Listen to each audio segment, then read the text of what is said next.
ফুটন্ত দুধের মধ্যে মিষ্টি কুমড়া দিন, তারপর দেখুন কি ঘটে। এমন মজাদার রেসিপি তৈরি হবে যা দেখে আপনারা চমকে যাবেন।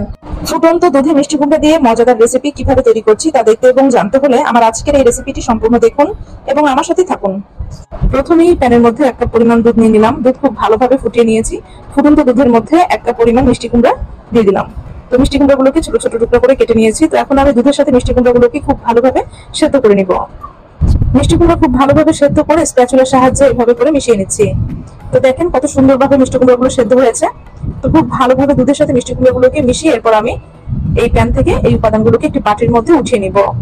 তো খুব ভালোভাবে মিষ্টি কুমড়া দুধের সাথে মেশানো হয়ে গেছে। এই পর্যায়ে দুধ এবং এই মিষ্টি কুমড়ার মিশ্রণ একটি বাটির মধ্যে উঠিয়ে নিচ্ছি।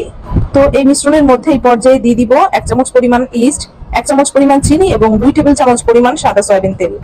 স্প্যাচুলার সাহায্যে সবগুলো উপাদান খুব ভালোভাবে মিশিয়ে নিব। এরপর আমি এখানে একটি ডিম দিয়ে দিব। তো ডিমটাকেও খুব ভালোভাবে উপাদানগুলোর সাথে মিশিয়ে